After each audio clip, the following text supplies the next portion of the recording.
And it's a very good morning. Welcome back to Weekend Today. It's a Guinness World Record attempt, the longest circumnavigation of the globe in a fire truck. Yeah, it's a pretty incredible journey. They've come all the way from London, and though it sounds like a lot of fun, it is also all for a good cause. And expedition leader Steve Moore joins us now from Brisbane. Steve and Paul, I think you've got with you. Good morning. Welcome. How long have you been travelling for, and where are some of the exciting places you've been?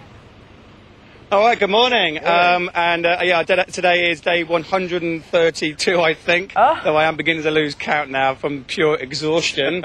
And our trip, brings us to Brisbane, and we've travelled here all the way, I think 29,000 kilometres already in this silly red truck.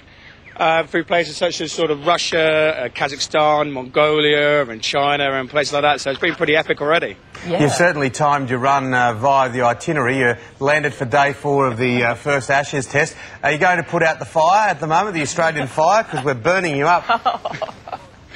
I think nothing can stop that fire now. I think it's absolute carnage. Steve, this all started, didn't it? You were inspired by your dad, who had lung cancer, and he was involved in the planning, and it's all for a good cause, isn't it?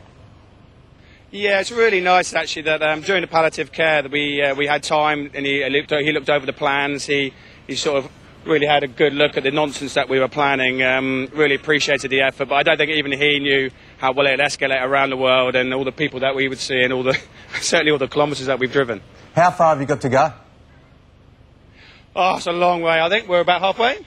Yeah, about halfway at the moment. So roughly about the same distance to go, but the second half, obviously there's 2 major shipping lanes over the Pacific and then over the Atlantic. So Steve here with his girlfriend Amy will be spending up to 3 or 4 weeks at a time on board a container ship. So should be a good test for the relationship. Yeah, that romance isn't dead quite yet.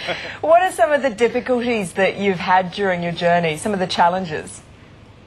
Well, there's sort of 2 sides to the challenge, really. One of them is the logistic and all the red tape that we go. We snuck a fire engine into Russia and China. So I would say that was our biggest challenge, really, is to try and convince... It's a pretty big thing to convince them that's not a fire engine. Yeah. And then the other one's obviously the driving and the mechanics side, which we've had to deal with on a daily basis. We've had quite a few instances. We've crashed it a couple of times. We've broken down a few times, but it's all character building, right? Oh, certainly. How many of you are you? What doesn't kill you makes you stronger, they say. How many of you are you? And are you all mechanics now after doing so many Ks? Well, we did quite a few courses before we came away. We were medically trained by the ex-SES. We did a mechanics course. I learnt Russian, apparently. That didn't go too well. We're all proficient mechanics now, I'd imagine. What about travelling in Australia? I guess it's some pretty long roads and very, very hot. Oh, it's been great, hasn't it? Yeah, it's been wonderful. We've seen some incredible things on our way, but for us, Australia's really, really topped it. It's just incredible scenery. And the people here have been incredible, really, really friendly, really caught on to what we're trying to do, because it is 100% for charity what we're doing here. We're paying for the expedition ourselves, the crew, everything's self-funded, so every penny goes to the charities. We've been putting up to petrol stations, and people have been talking to us, getting really interested and donating. It's been absolutely fantastic. Yeah, that's brilliant. We've got the website up there, followthatfireengine.com. Get on board and support the guys, and all the best for the rest of your trip, and good luck on the container ship. I hope the relationship survives.